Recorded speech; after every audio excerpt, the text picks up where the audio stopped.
అర్జున్, నీ దగ్గర ఒక అద్భుతమైన కారుందనుకో, కాని దానికి తాళం లేదా రక్షణ లేకపోతే ఏమవుతుంది? ఎవరైనా దానిని దొంగిలిస్తారక్క. రక్షణ లేని వస్తువుకు విలువ ఉండదు కదా. కరెక్ట్. మన ప్రాథమిక హక్కులు కూడా అంతే. వాటిని రక్షించడానికి ఆర్టికల్ 32 అనే ఒక కవచముంది. ఆర్టికల్ 32ఆ? అంటే ఇది మన హక్కులను కాపాడే హక్కు అనమాట. అవునర్జున్, అందుకే డాక్టర్ బిఆర్ అంబేడ్కర్ దీనిని రాజ్యాంగానికి హృదయం మరియు ఆత్మ అని అన్నారు. హృదయం మరియు ఆత్మ అని ఎందుకన్నారక్కా? అంత ప్రాముఖ్యత ఏముందిందులో? ఎందుకంటే ప్రభుత్వం నీ హక్కులను కాలరాస్తే నువ్వు నేరుగా సుప్రీంకోర్టుకు వెళ్లవచ్చు. ఇది నీకు రాజ్యాంగమిచ్చిన హామీ. నేరుగా సుప్రీంకోర్టుకా? మామూలుగా అయితే చిన్న కోర్టుల నుండి వెళ్ళాలి కదా అక్కా? అవును, కానీ ఆర్టికల్ 32 కింద నువ్వు మెట్లు ఎక్కాల్సిన అవసరం లేదు. నేరుగా అత్యున్నత న్యాయస్థానాన్ని ఆశ్రయించవచ్చు. అంటే ఇది మన హక్కులకు ఒక షార్ట్కట్ మరియు బలమైన భద్రత అన్నమాట. బాగా చెప్పావు. ఈ హక్కులను కాపాడటానికి సుప్రీంకోర్టు 5 రకాల రిట్లు జారీ చేస్తుంది. వీటిని మనమిప్పుడు తెలుసుకుందాం. రిట్ అంటే ఏమిటక్కా? అది ఏదైనా ఆర్డర్ లాంటిదా? మొదటిది హేబియస్ కార్పస్. దీని అర్థం బంధించిన వ్యక్తిని కోర్టు ముందు ప్రవేశపెట్టమని ఆదేశించడం. అంటే పోలీసులు ఎవరినైనా అన్యాయంగా అరెస్ట్ చేస్తే కోర్టు వారిని విడిపించగలదా? ఖచ్చితంగా. వ్యక్తిగత స్వేచ్ఛను కాపాడటానికి ఇదొక బ్రహ్మాస్త్రం లాంటిది. చట్టవిరుద్ధమైన నిర్బంధాలకు ఇది చెక్ పెడుతుంది. ప్రతి ఒక్కరికీ తమ స్వేచ్ఛను కాపాడుకునే హక్కు ఉందని దీని ద్వారా అర్థమవుతోంది. రెండవది మాండమస్. అంటే మేము ఆదేశిస్తున్నాము అని అర్థం. ప్రభుత్వ అధికారులు తమ పని చెయ్యనప్పుడు ఇది వాడతారు. అంటే ఒక ఆఫీసర్ తన విధిని సరిగ్గా నిర్వహించకపోతే కోర్టు అతన్ని పనిచేయమని ఆర్డర్ వేస్తుందా? అవునర్జున్, ప్రజా ప్రయోజనాల కోసం అధికారులు బాధ్యతగా పనిచేసేలా ఈ రిట్ చూస్తోంది. నిజంగా ఇది సామాన్యులకు చాలా ఉపయోగకరమైన చట్టమక్కా. మూడవది ప్రొహిబిషన్. అంటే నివారించడం. దిగువ కోర్టులు తమ పరిధి దాటి వెళుతున్నప్పుడు సుప్రీంకోర్టు వారిని ఆపుతుంది. అంటే ఒక కోర్టుకు అధికారం లేని కేసును వారు తీసుకోకూడదన్నమాట. కరెక్ట్. ఏదైనా తప్పు జరగకముందే దానిని ఆపడం దీని ముఖ్య ఉద్దేశ్యం.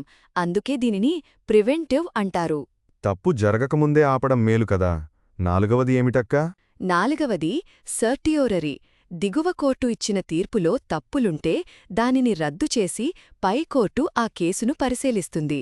ఓహో, అంటే ప్రొహిబిషన్ ముందే ఆపితే సర్టియోరరీ తీర్పు తర్వాత తప్పులను సరిదిద్దుతుందా? చాలా బాగా పట్టుకున్నావు. ప్రొహిబిషన్ అనేది ప్రివెన్షన్ అయితే సర్టియోరరీ అనేది క్యూర్ లాంటిది. న్యాయం జరగడానికి ఎన్ని దారులున్నాయో కదా. చివరిది కోవారెంటో. అంటే నీ అధికారమేమిటి అని ప్రశ్నించడం. ఎవరైనా అక్రమంగా ప్రభుత్వ పదవిని చేపడితే ఇది వాడుతారు. అర్హత లేనివారు ముఖ్యమైన పదవుల్లో కూర్చుంటే వారిని కోర్టు ప్రశ్నిస్తుందన్నమాట. అవును, ప్రజాపదవులు దుర్వినియోగం కాకుండా చూడటమే ఈ రిట్ యొక్క ప్రధాన లక్ష్యం. ఈ 5 రిట్లు మన ప్రజాస్వామ్యానికి 5 స్తంభాలలాగా ఉన్నాయక్కా. కాని ఒక చిన్న విషయం. అత్యవసర పరిస్థితి లేదా ఎమర్జెన్సీ సమయంలో ఈ హక్కులను రాష్ట్రపతి తాత్కాలికంగా నిలిపివేయవచ్చు. అంటే ఎమర్జెన్సీలో మనం సుప్రీంకోర్టుకు వెళ్లలేమా? అది ప్రమాదం కదా. అందుకే దీనిపై చాలా చర్చలు జరిగాయి. దేశ భద్రత దృష్ట్యా రాజ్యాంగం ఈ అధికారాన్ని ఇచ్చింది. కానీ అది చాలా అరుదుగా జరుగుతుంది. అర్థమైంది.